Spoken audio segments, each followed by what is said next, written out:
everybody, and welcome to this episode of the Industry Show. And I'm here with Kyra Cox. How are you? Kyra Knox. Knox. I'm sorry. Where I get Knox? I'm sorry. I'm tripping. Knox. Like Knox. you ain't known me for years. I know, right? I'm sorry. I've never been around celebrities before. Oh, stop it. So thank you and welcome to the show. Welcome to the show. So when I first met you, it was on the set of Tyrone Blasting Games web series, and you was an actress. I So was an actress. how did you transition from acting to producing and directing? Oh man. So I'll take it back. I started out as an actor when I was 6 years old at Freedom Theater. So many people come through here, go through Freedom. Theater. Oh my God. Yeah. Go ahead, continue, please. And then from there, I was at Performing Arts High School. Boys and Men. Yep, Boys and Men, The Roots. Actually, Jasmine Sullivan was just coming in as I was leaving Kappa. And then from there, I didn't go straight to college. Shout out to CCP. I went there too. Got you. I actually had the opportunity to perform off-Broadway in New York. And around that time, the night before my opening night, I called my grandfather because, back in the day, you had to get your headshots professionally printed out. And I called him. I said, hey, can you put money on my account so I can get my headshots printed out? And he said, yes. And the next day, he passed away. Oh, wow. So once I did that off-Broadway play, I actually quit the arts. So when I finally met you all, that was me slowly getting back into the arts. And around that same time, an old friend of mine was like, Kyra, can you help me produce my short film? And I was like, well, what do a producer do? What does a producer do? And so I looked up Philly Cam. Shout out. Shout out to Philly Cam. I'm back home. Right. This was 2018. My husband and I, we only had less than $300 in our account. And I was like, can I spend $70 on this course? He's like, I guess. And that's kind of like how I got my start. I caught the bug. Right. And I realized that with being an actor, you're there during production and you see the final piece. But I really love being part of the process from the very beginning, from pre-production all the way to post-production. And that was it. Oh, okay. And I can eat all the crafty I want. But you know what? Well, and I've seen a couple of films that you was in Fawn. Yeah. You're a good actress. I don't know if you would ever want to go back and maybe dip and dab in acting a little bit. Once you got the bug, you good, right? Never again. I've been asked that so many times. I think the only way I would get back in front of the camera or back on stage is if it was the right script. Okay. That's the only way. Right. Okay. I understand that. Yeah, well, you did a good job. And Thank you. I remember being on the set with you on Tyrone's web series, and I was like, oh, she's pretty good. Yeah, I remember that. I remember. That was a good time. Yeah, it was. So I want to talk about Bad Things Happen in Philadelphia. I am so proud of you in that. And for me, I love seeing, I'm not going to say I love seeing, it was good to see a film, because I grew up in Uptown, West Fork Lane.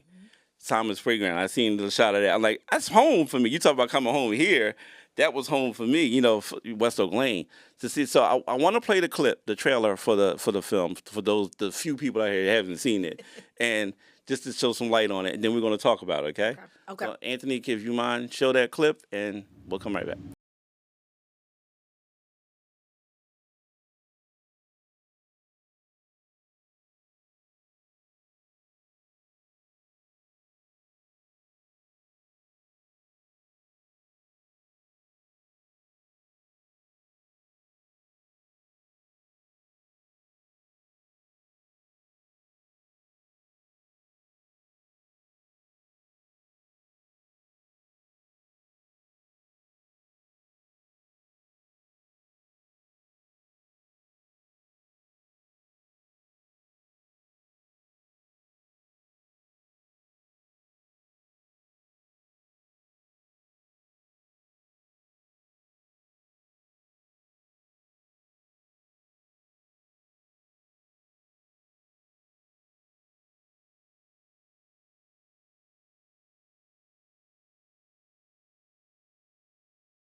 right, welcome back. I really enjoyed that trailer there. It's definitely phenomenal. So tell me, how did you come about getting a part of that project? And, having your hands on that one. Well, first of all, I didn't know you was from West Oak Lane too. Oh, absolutely, yeah. West Oak Lane, yes. Born and raised, 19138. Same. Yeah. I grew up on 74th and Briar Road. Mayland Street, Mayland and Woolston. Yeah. So how did I come upon that project? So Bad Things Happen in Philadelphia was actually a passion project of mine. When I was working on a docu-series for Watching to Know, I pitched my cousin's story to them, and the series was called Good People. So we did his episode and everything like that, and they made me take some things out.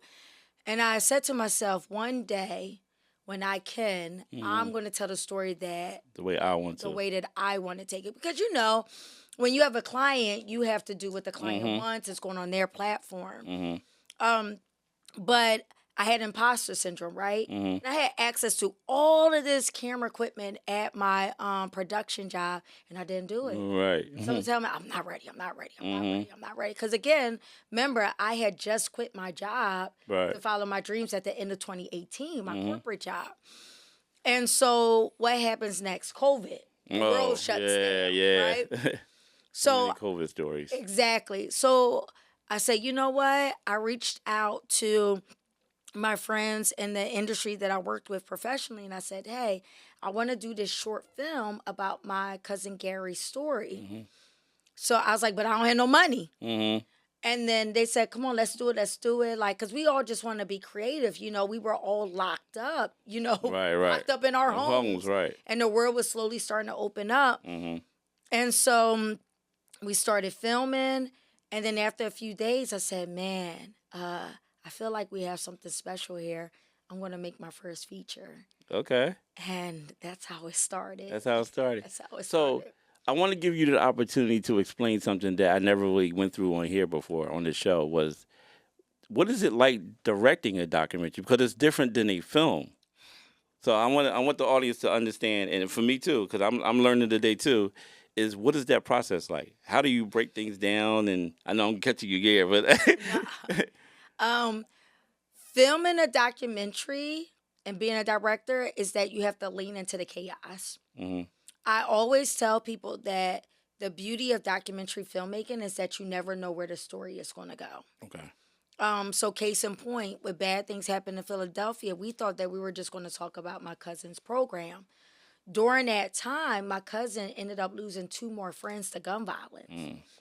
And we had no idea about it. So when people watch the film and they see the car scenes where I'm filming him in the car while he's driving, that's his raw emotions, because that past week, he literally had lost 2 friends to gun violence and 2 separate instances. And so once we decided to make it to a feature, it was like, okay, if we're talking about my cousin's program about keeping these kids off of the street to gun violence, I need to find an organization that's dealing with the aftermath. Right.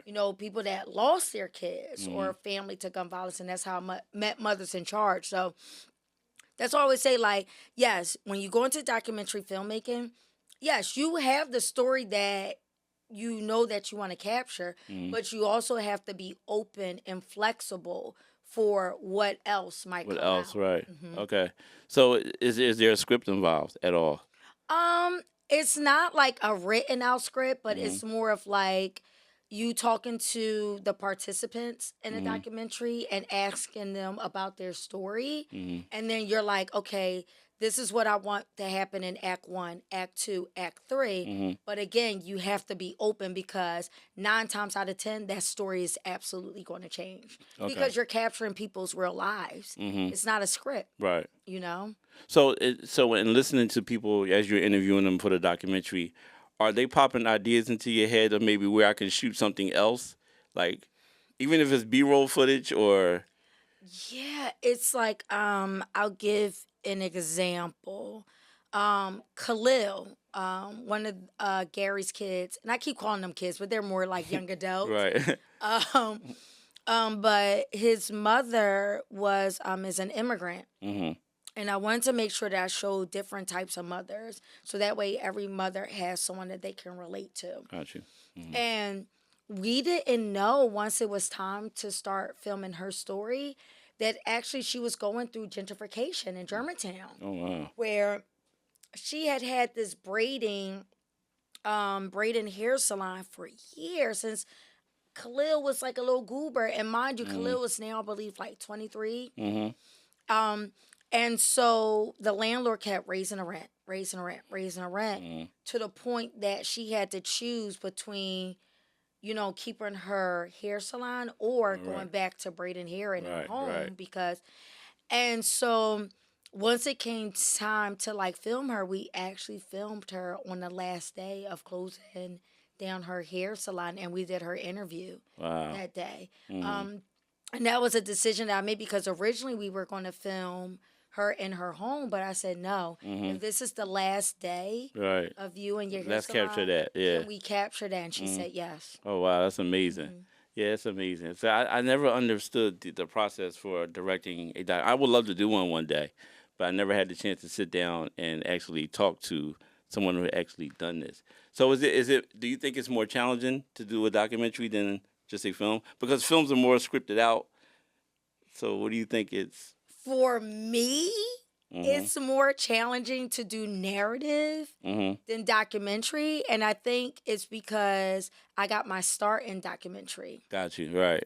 So kind of used to it, right? I'm used to it, right? I mean, because when I quit my job to follow my dreams, I actually got the opportunity to be an actor at a production company. And when I was supposed to be relaxing, I would start going to the crew like, oh, what are you all into? And so the owner saw that and say, hey, like, what are you into? And I said, well, I just quit my job because I want to be a producer. And he gave me an opportunity to work there one day a week. Okay. And so they were doing a lot of documentary work.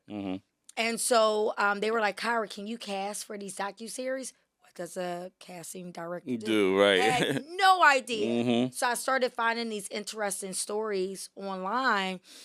And then eventually they're like, Kyra, can you produce these? Actually, Kyra, can you direct these? Because they're getting these bigger projects. So I ended up doing close to 40 docu episodes, which ended up being my film school. Right. Your own, right. Right. So I literally got my breakthrough documentary filmmaking versus commercial and narrative work. So now for the past couple of years, I've been doing more commercial work and slowly get into narrative, and that is terrifying for me. So it's kind of like the opposite. Okay. Narrative by the back of your hand. You don't know documentary, and I'm the opposite. Right. I got you. Okay. All right. So in this industry, is it difficult being a female director? It is very difficult being a woman director in this industry. And why do you think that? Specifically a Black woman in this industry. It's because, one, it's a male-dominated industry. And I've encountered, even now, after being and working on so many professional projects, I have a lot of men out there that they act like I don't know what I'm talking about. Right. And then when I know, I know about G&E, grip and electric. I know apertures. I know all the basic language. And they're just like, oh, but they assume I don't know these things. Or when I'm directing and there's something that I want, then it's kind of like, are you sure? Like they question me, and I'm all like, no, I know exactly what I want. And so I am fortunate that now I found a film squad that supports me, and they respect me as a director. They don't see me as a woman, a Black woman director, or even a woman director. They see me as Kyra Knox as a director. Right. Yeah, that's awesome. I'm glad you have a team, because now you have more confidence. So it's not that you didn't really have confidence, but they know what they're dealing with, and there's no questions on set like, is she going to be the right one? Well, yeah. I mean, I remember even one time I was filming a commercial shoot in Chicago, and the talent I mean, he automatically assumed I was the production assistant. Yeah. And He's a PA. yeah, and I greeted him, and he basically threw his coat at me and said, "Hey, can you hang up my coat?" Oh wow! Yeah. Wow. And so, That's a good way to get replaced instantly on set. Right. But you know what? I was all like, you know what? It's cool. I ain't let him know until it was time for the safety meeting, and I introduced myself to everyone, and I watched him in the back as his eyes got wide, like, oh, right. you know. I shouldn't have did that, right? I shouldn't have did that, and he ended up being in the back the whole time. Wow, that's funny. I would have loved to have been a fly on the wall in that way, or at least had the video of that, because I know his eyes was definitely open on that. Oh yeah. Oh my God. So, as we were joking with you as you came in here, Anthony greeted you as the Emmy Award winning. I do want to touch on that. So, what does that feel like though to be greeted as an Emmy Award winner? And other awards, you won more than other awards too. So tell me what that's like. Oh man. And how did you win that Emmy? Talk about all that. Oh man, I don't think it's fully sunk in yet because I'm still like working, and so I haven't had time to like really like sit down. Do I need to pinch you? Is that what you're saying? I guess, how does it feel? It felt like I need to dream bigger. Never am I never thought that I would win an Emmy. Right. You know, honestly, when I got nominated for an Emmy, I was on my way to film, and I kept getting reached out like, Kyra, you're nominated for an Emmy. And I was like, wait, what? Right. Right. And they're like, actually, you're nominated for 2 different Emmys. I said, what? So in my mind, I was just grateful to just be in the building. And I was going against Telemundo and CBS. Wow. So I was like, oh, I'm just happy to be here. Nominated. Yeah. Yeah. And so when I won, it was just like, I cried. I got emotional. Yeah, as you should. That's a great thing. It's like happy tears. Happy tears. Happy tears. Because like a Philly girl from West Oak Lane, you know what I mean? 74th and Briar Road, didn't grow up rich, had to struggle, like followed my dreams at 34 years old, never went to film school, and here I am in this room with all these people, and I won an Emmy. Right. And what made it even special is what I won an Emmy for, especially at the time when they're silencing our voices and silencing our stories and what's important to our community. I won the Emmy for Restless Ground, the untold story of Mount Olive, where I found out in my research until 1984, cemeteries in Delaware were segregated. I was born in 1984, so that's only 41 years ago. Right. And as they built up Delaware, they would dig up black cemeteries and throw it into this one cemetery called Mount Olive.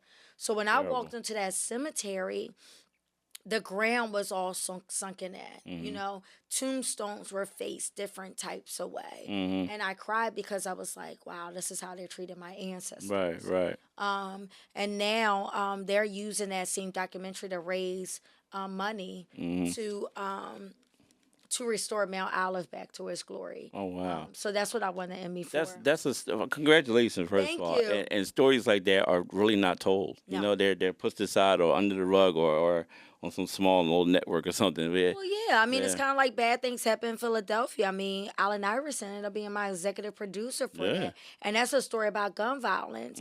And, you know, when you talk about impactful storytelling, you know, I'm very honored to say that since Bad Things Happen in Philadelphia has come out, Shoot Basketball's Not People has now gotten over $500,000 in grants and donations. Awesome. And they're still getting money. Awesome. You know, and that was something that it was, I am my ancestors' wildest dreams, because my grandfather was president of Concerned Black Men. And he created impact by keeping, you know, teaching us black kids how to play chess, rowing, and all that. And, you know, that was right in West Oak Lane. So now I am continuing my grandfather's legacy just through the gift of storytelling by making a difference. That's awesome. Like I said, I'm so proud of you and what you've done, especially with that movie, Bad Things Happen in Philadelphia.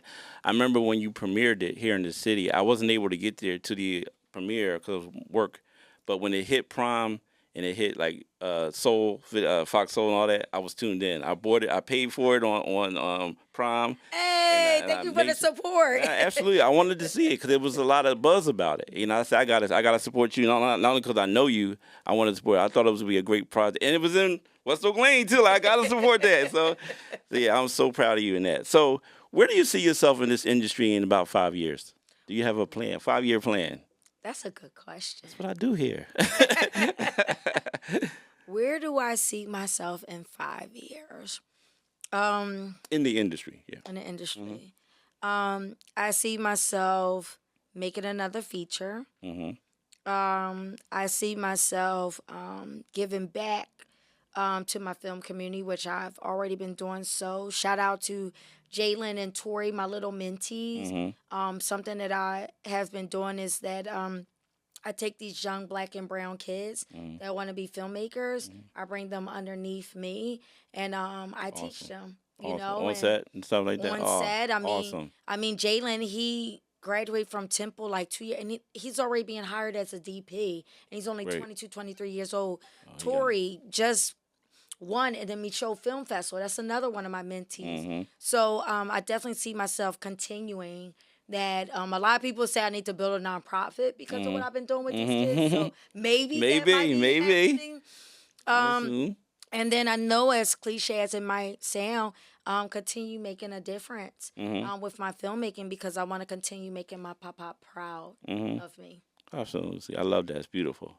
So what is your favorite part about the filmmaking process? Pre-production, production, or post? I would say post-production. Really? Is your favorite? It's my favorite. It's something. And for me, that's my least favorite. But I'll let you talk about that, and I'll explain why. You know why? I don't think post-production gets the flowers that they deserve. I strongly believe that editors are directors too. And oh my God, my amazing editor, Kevin, who I've worked on so many projects together. You know, we talk about story and the journey and, you know, watching everything that you were filming in production and watching it slowly come together in post-production and having long conversations. I mean, me and Kevin, we would have conversations sometimes for 2 to 3 hours about where we see this story going. And just, that's my favorite part. Showing a cut to my husband and watching his reaction and seeing if I'm on her, because he's my temperature check. Okay. If he's watching it and he start falling asleep, I'm like, oh, this ain't it. We ain't using that one, right? I gotta go back. Right. You know, so that's my favorite part. I feel like that's where the magic really happens. But that's with documentary filmmaking. Right. So the reason why I don't like it is because sometimes I get real impatient. It's a process in post-production, right? I think when I'm done creating it and then shooting it, I'm ready to see it. So people, and then that process, color grading, you know, all that's involved. But I get it. It's all important. I'm not really hating against it. But if I had to pick one, it would probably be, as my favorite, might be pre-production. And I don't like pre-production. Yeah, that's see, we're opposite. We're opposite. Yeah. I love sitting down and having meetings and creating and talking about how things should go or what we're going to do. Like, I love that. I love the structure of that. I'm an organized person. You know, I don't like to just jump in and just make it happen. Like, we the other night we were talking about guerrilla shooting, like just taking a camera out and just start shooting stuff. I like to plan things out, like, because that way in my book is less chaos, you know. So. And see, I'm more into organized chaos. Okay. I do not like pre-production, even though I know it's necessary. And I am very, I care a lot about my pre-production, but it is my least favorite part. I just want to get in there. Right. You know, but because I started out in this industry as a producer before I became a director, I learned the importance of pre-production because when all the fires are happening in production, because you went so hard in pre-production, then you have the bandwidth to handle those fires in production. All right, so we didn't talk about production. So how do you feel about production then? My favorite part of production in the documentary world is the interviews. Okay. I Storytelling. love yes. Yes. I mean, I think that's why when I won last year the Storytelling Award at the Shorty Impact Awards and Producer of the Year, that meant so much to me because storytelling, that is what I'm so passionate about. Right. And like when I'm doing those interviews, I have a list of questions, but I don't necessarily follow that whole list because I'm listening the whole time. So then I'm going to follow up questions. And one of my favorite interviews ever was actually from Bad Things Happen in Philadelphia when I filmed Khalil's mother. And she says, I wish I could say this in my language. And I said, I remember that part. Yes, I remember that. Yes. And I said to her, the words came up. Yeah, I was like, well, why don't you say this to me in your language? I had no idea what she was saying in that moment, but I felt it. And when I turned around, there was not a dry eye in that room because we just felt that emotion. Like, that is my favorite part of the process. Yeah, I actually loved that scene when that happened because I understood why you did that.